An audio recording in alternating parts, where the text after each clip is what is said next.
Hey, my name is Baz Black. I'm an actor, a writer, director, a musician, and a body piercer.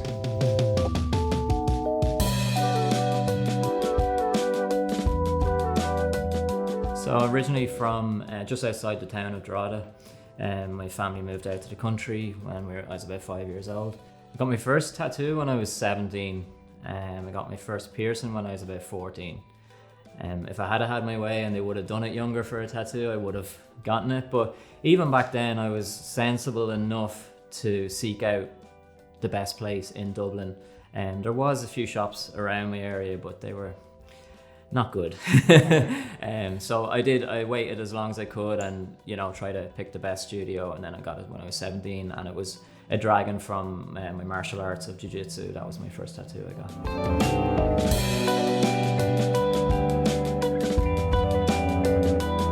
Yeah, I've been refused membership to a gym because of the way I looked, even though I'm a qualified fitness instructor. I've been asked to move in restaurants because people didn't want to look at me while they were eating, and refused into pubs and clubs just because of the way I look, And it comes from the older people and then younger people making comments and stuff like that. And I understand the curiosity of it, and I have to put up with it because I look like this and the questions, and I'll try and answer them as best I can. But when that crosses over into somebody trying to be negative or trying to degrade you in front of your family, I'll draw the line of it, and on the flip side, like I have a wicked temper, so I don't put up with that shit, I don't tolerate it, and then I don't want to be going out and getting into fights because of it, so yeah, it does definitely change your life.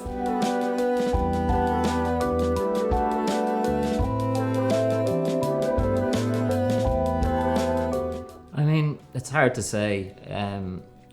Like I said, it is getting a lot more mainstream. You're almost cooler if you don't have a tattoo or a piercing these days, it's gone that way. Whether it'll completely reverse, I'm not sure, because just as humans, we judge aesthetically in our nature, and there's some people that just do not like anybody to be different from them. They don't like stepping out of the sheep pack mentality, and then there's the artistic freedom side of things, and just somebody will always have something negative to say, and not just about tattoos, just in general. If you want to dress differently or act differently, there's some people that are just formed to stay within the lines. So it's hard to say, but it is slowly but surely it is getting more socially acceptable, definitely, than it was even 10 years ago. And do you ever get weird receptions from people? Oh yeah.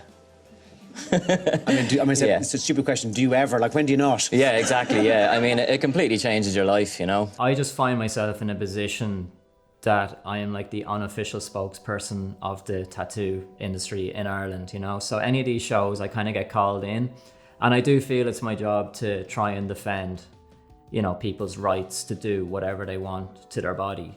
No, and I certainly wouldn't employ somebody that looks like that. I don't understand what this is. This is just an entirely inked arm, isn't it? It's just a blue arm. You say it tells a story. I don't see what a blue arm says about you. She was coming at it from a shock tactics side of things, and she was trying to get the reactions out of me, and before we went on, she was completely different. So, it was all bullshit really on her side. She was like lifting up my top, saying she loved my tattoos and she loves tattoos. And just before we went out, she was like, "Don't mind me, I get paid to be a bitch," and all friendly. And then she goes out and she has this opinion. And then straight afterwards, there was hugs and back to chatting, and that was great. And she was like, "Oh, you bastard, calling me out in the earrings, that was brilliant." So, can I ask you a question? Yeah, why do you have your ears pierced? Because I thought it would be easier to put earrings in. Okay, but it's a body modification, it's an expression. Why do you dye your hair?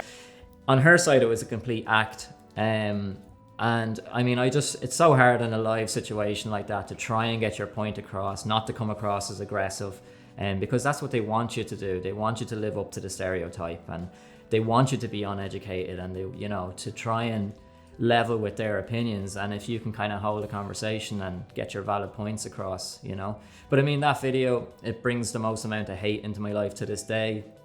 The comments, and I got 2 death threats last week, just from that video, and people hating it, and you know, it's fine to disagree, you know, but it's all driven by hate. And again, it's usually because people are miserable with their own lives because they can't express themselves, and if they see somebody else trying to do that, that's what really gets them angry, you know. So it's catch-22 with that video. I think the point of it is great and the message is great, but for my own life, it just brings in an awful lot of hate. Okay, 1 shot per turn, and the first one to get a spike or to pass out gives up the gold! I mean, when I started getting the tattoos, I started kind of getting asked to do a lot of the modeling stuff, which, I mean, in daytime real, I'm very shy and quiet, and I said no automatically, and I just kept getting asked, and eventually I got roped into it. So I started doing that kind of thing, and I got more used to being in front of the camera that way, and then I got asked to be in like music videos and different stuff, and then through that I realized that, you know, I still loved acting and I wanted to get back into it. But I mean, it was very much so, you know, just getting the stereotype of the, you know, the tug and all that kind of stuff, and that's fine. But over the years then I've just trying to been pushing the image a little bit more into contemporary stuff as best I can.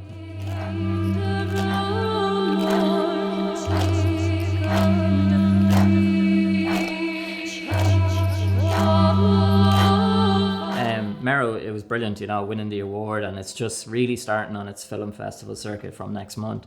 And I'm proud of that film because it was stories that my granddad used to tell me about mermaids, Irish folklore, and it was a tribute to him to go and make that film.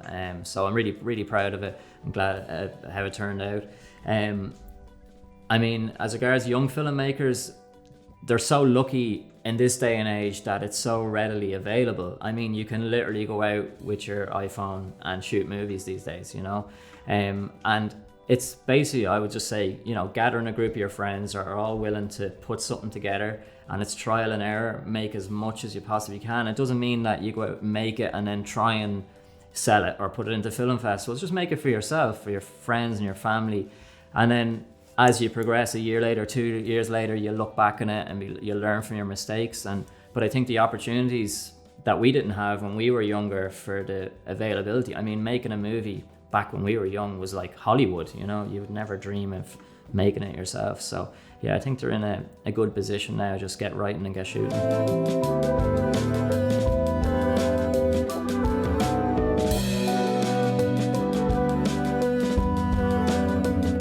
Yeah, I mean, music from a very, very young age. If you ask my mother again, I was drumming from the age of 3 or 4, pots and pans, whatever I could get my hands on, wrecking her head. But my cousins always had a garage band, so we hung out there as kids, every opportunity that we could get. So they majorly influenced us.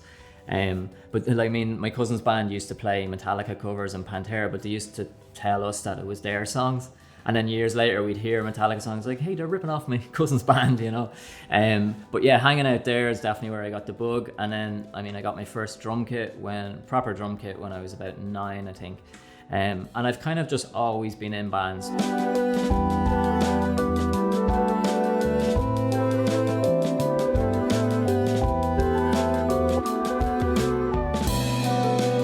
Yeah, I don't know if the statement's true. I don't think it is.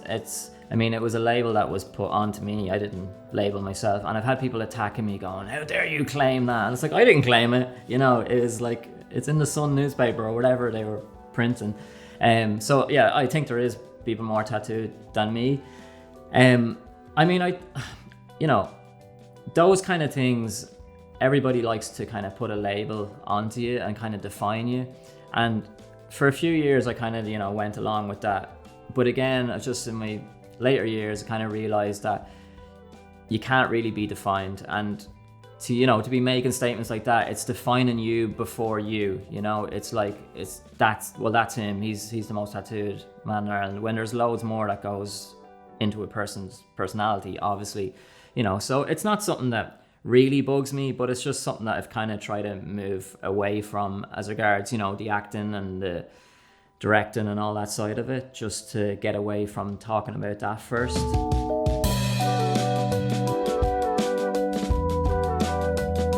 It is tough, and because we have invisible social boundaries, you know, they're imposed upon us.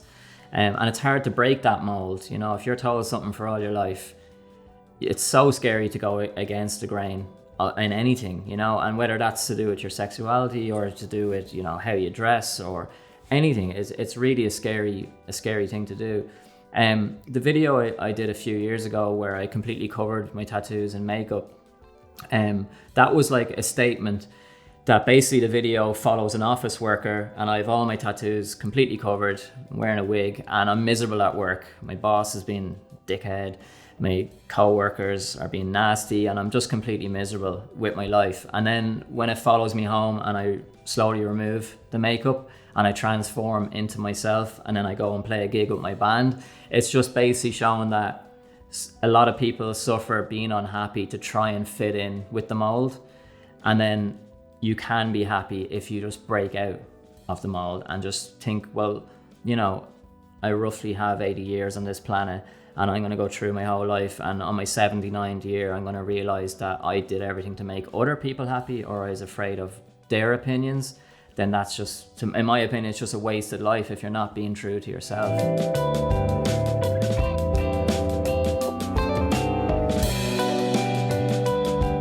Well, I have no regrets tattooed on my throat, so I'd be a hypocrite if I said I did.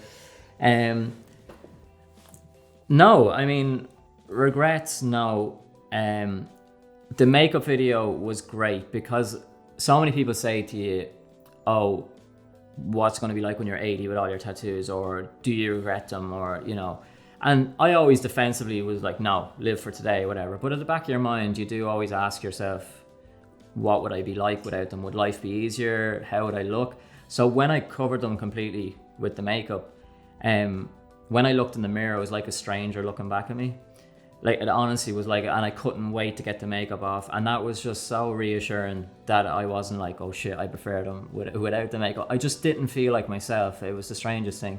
My own mother introduced herself to me when I showed up, because I was shooting scenes at my parents' house. I didn't tell her what we were shooting, and I showed up with the DP. And she was like, oh, hi, I'm Barry's mom, and like proper introduced herself. And there was this moment, and then she saw my eyes and she freaked out. But yeah, so that was a good indication of, you know, I did what was right for myself.